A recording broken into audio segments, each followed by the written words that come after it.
Bonjour. Alors, aujourd'hui, je voulais vous parler d'un jeu de cartes que j'ai trouvé au pied d'un arc-en-ciel. Étonnamment, on trouve des marmites d'or normalement. Là, je l'ai trouvé un jeu de cartes.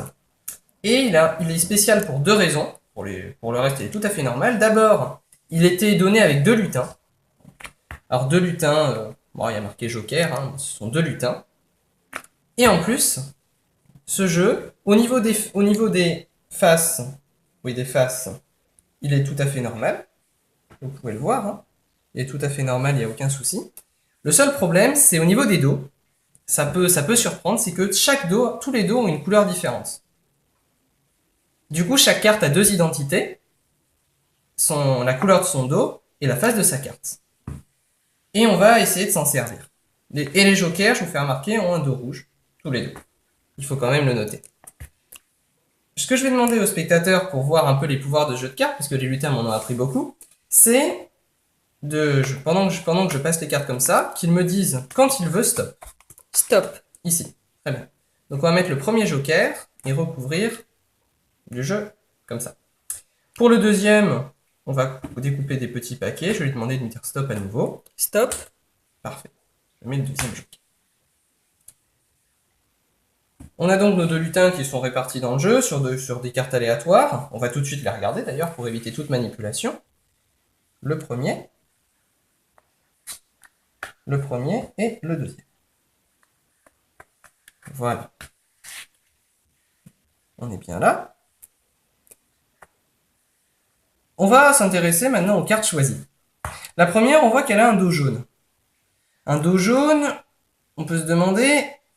En fait, j'ai oublié de vous le dire, mais je peux le dire maintenant. Pour vous donner l'effet, je vais utiliser deux méthodes, la méthode magicien pour celle-là et la méthode lutin pour l'autre. La méthode magicien, elle est simple. On voit que le dos est jaune. Vous avez certainement remarqué une bosse. Ici, elle y est depuis le début.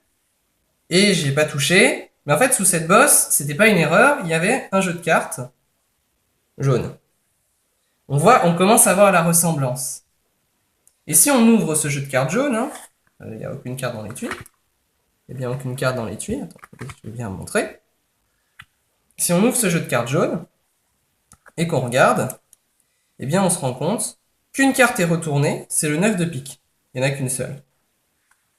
Et bien sûr, en retournant celle-là, on a le 9 de pique. Ça, c'était la méthode. Pour ça, c'était la méthode magicien. Ce jeu, on n'en a plus besoin, on le laisse à part. C'est bon, on peut le... Ce jeu, on n'en a plus besoin, on le laisse à part. Maintenant, deuxième méthode, la méthode lutin. La méthode lutin, c'est que dans l'étui qui est tout au bout, je ne vous l'ai pas montré, mais bon, hein, il faut bien faire durer le suspense, j'ai mis une carte. Elle est bleue, la carte de l'étui est bleue. Déjà, c'est pas mal. Mais, maintenant, voyons la face.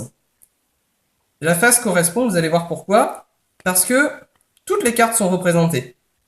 Les 52 cartes du jeu sont représentées, donc forcément, je ne pouvais pas me tromper. La carte choisie est forcément là.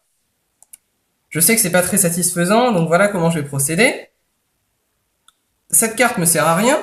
Par contre, si on regarde le joker, c'est sur le lutin même qu'il y a écrit quelque chose.